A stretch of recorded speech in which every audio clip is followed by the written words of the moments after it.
predlog gospodarstva za razvoj Maribora. Mreža Matija za pomoč starejšim. Petošolci so raziskovali, kako so ljudje živeli nekoč.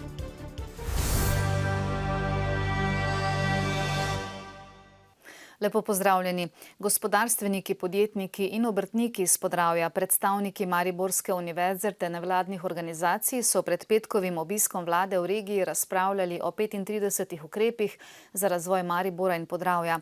Svoja dopolnila in predloge bodo strnili v, upajo, hitro uresničljive sklepe in ukrepe, nato pa jih predstavili ministrski ekipi.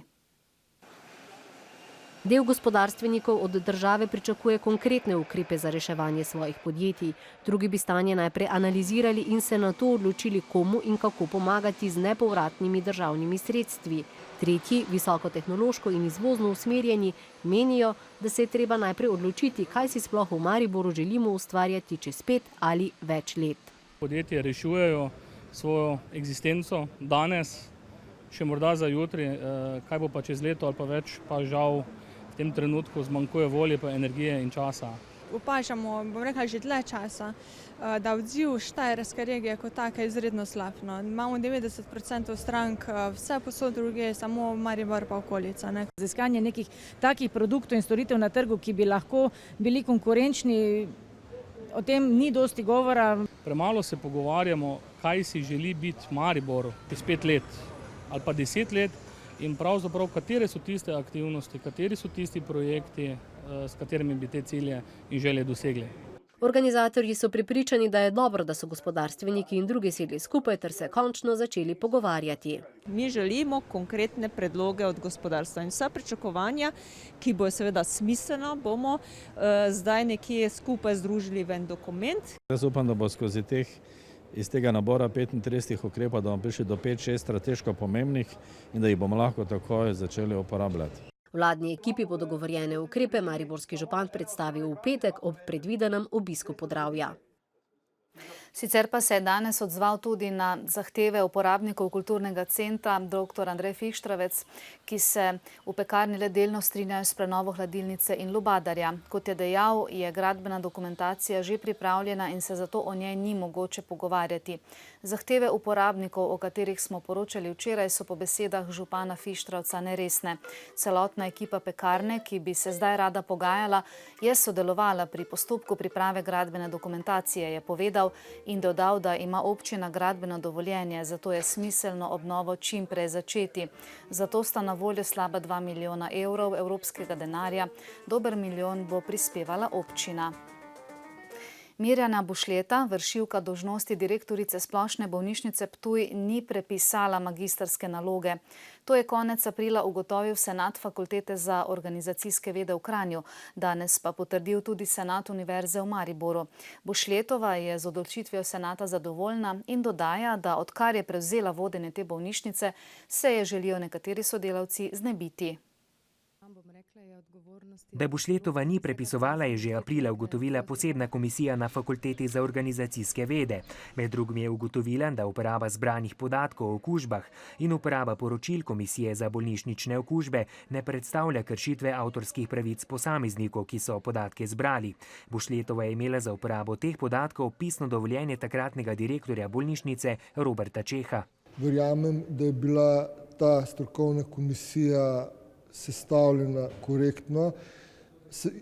Namenoma smo v komisijo imenovali ljudi izven naše fakultete, tudi enega izven Univerze v Mariboru. Mnenje senata fakultete je danes potrdil še senat univerze in zavrnil pritožbo ene od prijaviteljic plagiata. To je dodaten dokaz, da sem delo napisala sama in da sem vse podatke pridobila zakonito, je povedala Bušljetova. Odkar sem prevzela vodenje Splošne bolnišnice Ptuj kot v.d. direktorica, se me na nek način, če se lahko tako izrazim, ruši na 1001 način. Bilo je veliko raznih anonim, ki so bile naslovljene različnim naslovnikov, potem od javnega klevetanja do tudi obtoževanja plagiatorstva. Pač menim, da ljudje, ki želijo doseči neki cilj, tudi ne izbirajo sredstev. Na Fakulteti za organizacijske vede trenutno obravnavajo kar 4 primere plagiatorstva.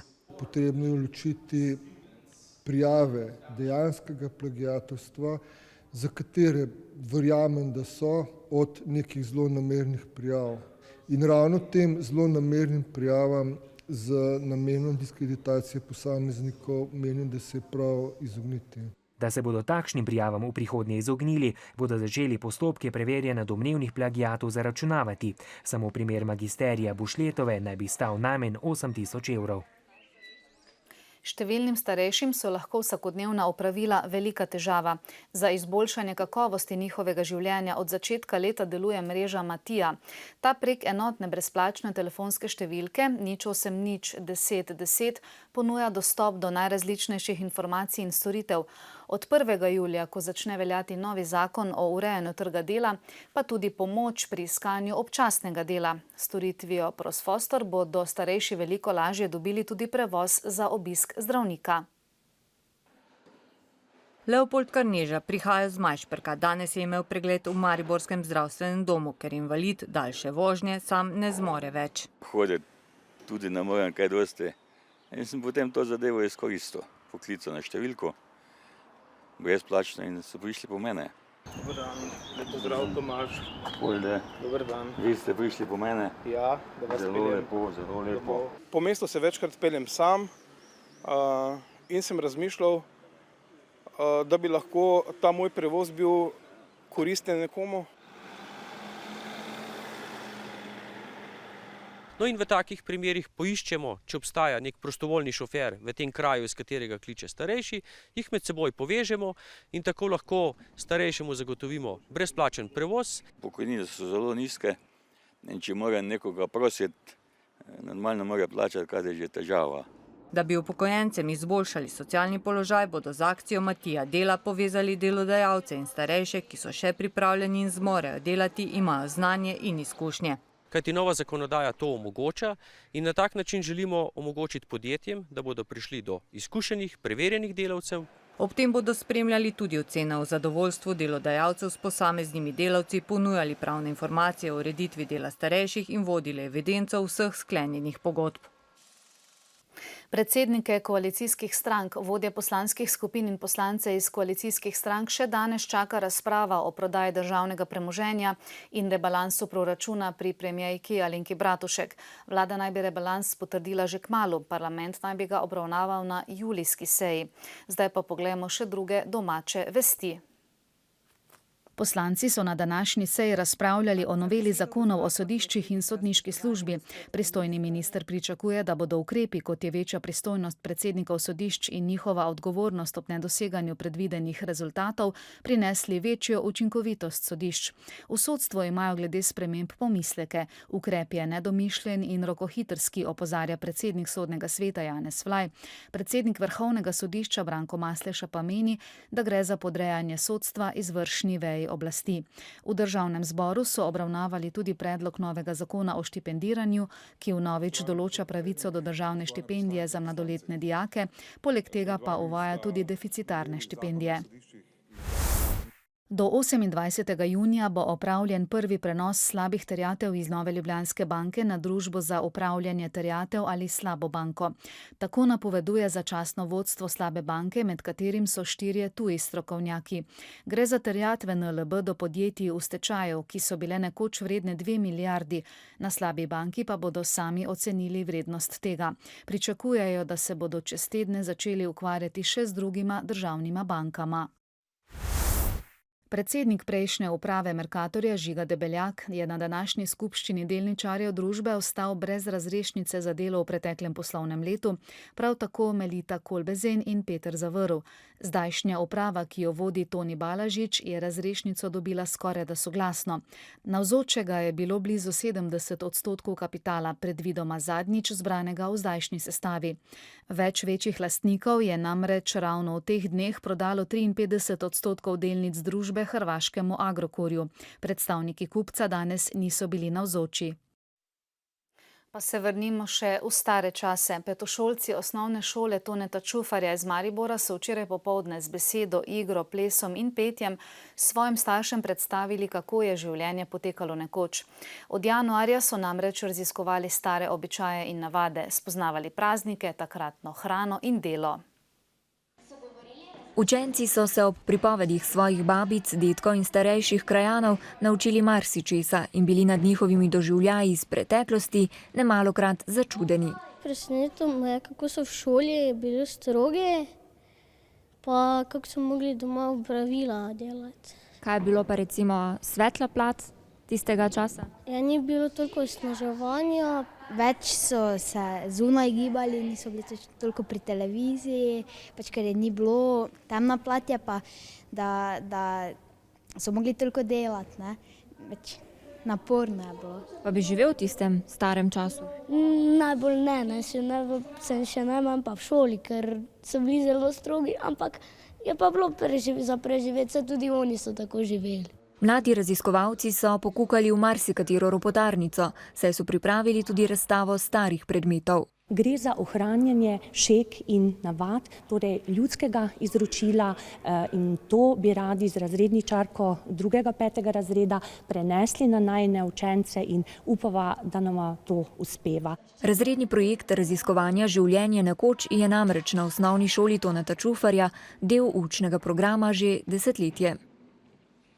Že 3 leta pa na mariborski 2. gimnaziji deluje filmska šola, kjer se mladi naučijo osnov o nastajanju filma. Pri tem je neprecenljiva tudi pomoč društva Film Factory. Letos pa so k sodelovanju povabili še Miho Hočevarja, režiserja celovečernega mladinskega filma Gremo mi po svoje. Znanje pridobljeno na filmski šoli pa so mladi filmarji različnih starosti uporabili pri pripravi 3 kratkih filmov. Koordinator filmske šole se pošali, da deluje znotraj Lorenčič Entertainment. Naj nam ravnatelj 2. gimnazije, gospod Ivan Lorenčič, tega ne zameri. Film je bil do sedaj zanemarjen in želeli smo temu pridružiti še film. Imamo pa tehnične možnosti, dvorano, voljo, dobro ekipo ljudi in zato smo se tega lotili. Bodočih filmerjev, kot se je zdaj izkazalo, v tem prvem letu 16-17 prijavljenih je bilo več, nekaj jih je odpadlo zaradi raznih razlogov, ampak na koncu 16-17 ostalo in to je to. Vsebinsko in programsko zasnovo so letos zaupali režiserju Mihi Hočevarju. Ta se je prvič spopadel s pedagoškim podajanjem znanja različno starim udeležencem šole, je tako najprej pojasnil zgodovino filma in podal nekaj osnov o tem, kako sploh nastane film. Sledil je praktični del, kjer je pravzaprav edina omejitev bila, da delajo kratek film in ne celovečerca. Sem pa zelo zadovoljen z njihovo predrznostjo.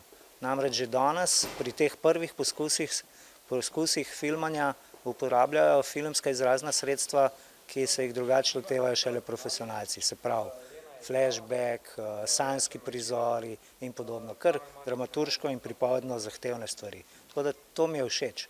Ko se začne delo s kamero, z nasveti priskoči društvo Film Factory. Naša vloga pa je bila predvsem izvedba praktičnega dela, torej z dijaki smo delali že v fazi scenarijev z Miho. Potem pa v načrtovanju snemanja, na snemanju samem in potem v montaži. Seveda pa bodoči mladi filmarji na filmsko šolo pridejo z različnim predznanjem o filmu. Že od svojega 7. razreda snimam razne stvari, ampak ne profesionalno, pač samo za svoje spomine, da se spomnim, kaj se je dogajalo. Zdaj pa smo res pravi film naredili in to je bilo za mene nekaj novega. Največ dogovarjanja je pri razdeljevanju vlog, kdo bo režiser in igralec. Zato dvoje je namreč največ zanimanja. V svojih kratkih filmih pa skozi oko kamere prikažejo predvsem svoje vsakodnevne pripetljaje in izkušnje. Sinoči sta v Kazinski dvorani s solističnim recitalom nastopila Anžej Remšak in Sarah Akif, študenta 2. letnika Akademije za glasbo v Ljubljani.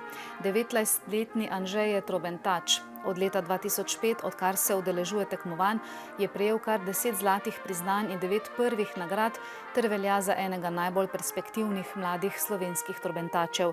Za izjemne glasbene uspehe je prejel priznanje dr. Romana Klasinca, ki ga podeljuje Konservatorij za glasbo in balet Maribor, kjer se je Remšak najprej šolal. S koncerti, kot je bil sinočnji, se intenzivno pripravlja na veliko mednarodno tekmovanje za trobilce, ki bo septembra v Düsseldorfu. 200-članska slovenska mediteranska reprezentanca, v kateri je 144 športnikov, se na prizorišče iger v turški Mersin odpravlja v več delih. Prvi je odpotoval danes, jutri bo v Turčijo krenil drugi. Športniki, ki bodo nastopili zadnji, pa bodo odpotovali v soboto. Med tistimi, ki se bodo v Turčijo odpravili jutri, bodo članice slovenske ženske odbojkarske reprezentance. Čeprav so najprej načrtovali, da bodo na jugu Evrope nastopili fantje, je kasneje prišlo do spremembe načrtov. Dekletom je to praktično letos edina prava resna tekmovalna akcija, tako da smo zelo veseli te odločitve in pa tega tvornega sodelovanja z Olimpijskim komitejem. Mesec dni so se na turnir v Turčiji pripravljala slovenska dekleta. Včeraj so odigrale še zadnjo prijateljsko tekmo, v kateri so s 3-1 odpravile igralke Univerze iz Washingtona. V Mersinu bodo igrali v skupini z Grčijo in Turčijo. Nekaj informacij smo zbrali glede grške reprezentance, tako da mislim, da lahko z njimi se kosamo, tako da bomo dali poudarek na to prvo tekmo. Pričakujem tudi potem, da če prijemo v polfinale, da mislim, da imamo to kvaliteto, da lahko zmagamo tudi v polfinalu in se mogoče vrstimo tudi v finale. Tako da najbolj pomembna je ona prva tekma proti Grčiji. Rada bi še povedala, da smo fajn trenirali zdaj ta en mesec in da smo punce smo se zelo povezali, čeprav smo mlade in je ful razlik. Kakšen bo končni učinek slovenske reprezentance, v kateri zaradi poškodb manjkajo Zdovčeva, Cvetanovićeva in Medvedova, bo odvisno tudi od sestave nasprotnih ekip. So pa letošnje mediteranske igre odličen uvod v naslednjo sezono, v kateri naj bi obe naši reprezentanci igrali v Evropski ligi.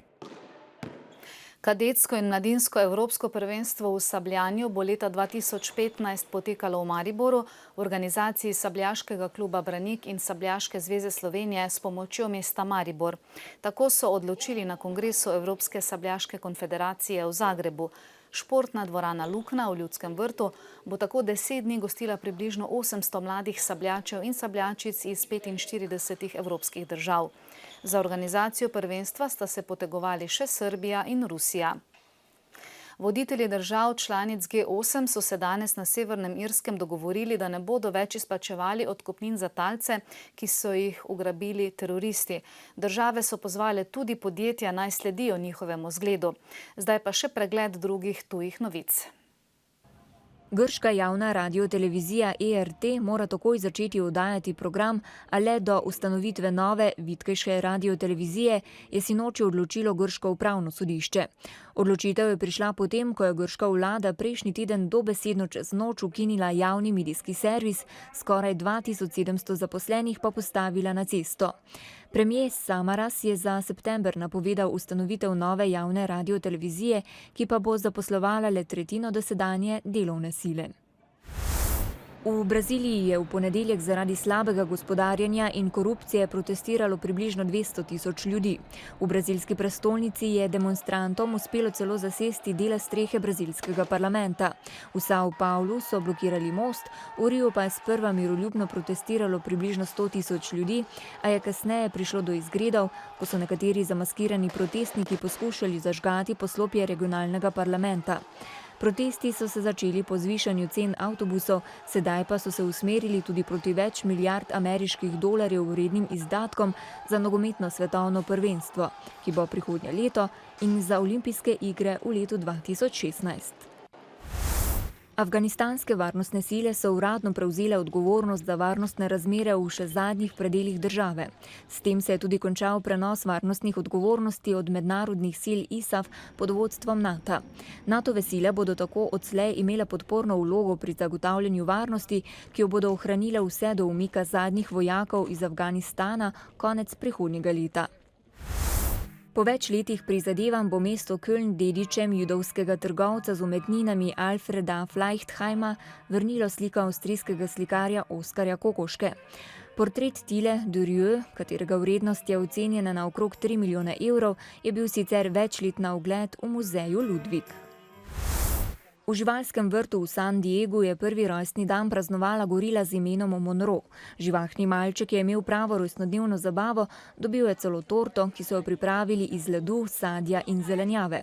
Kot se zaslavljenca spodobi, je imela torta tudi svečko, ki so jo izdelali kar iz korenja. Monroe sicer spada v vrsto zahodnih nižinskih goril, ki veljajo za posebej ogrožene. Vsekakor pa niso ogroženi oldtimerji, ki so danes skupaj z njihovimi lastniki zasedli središče Maribora.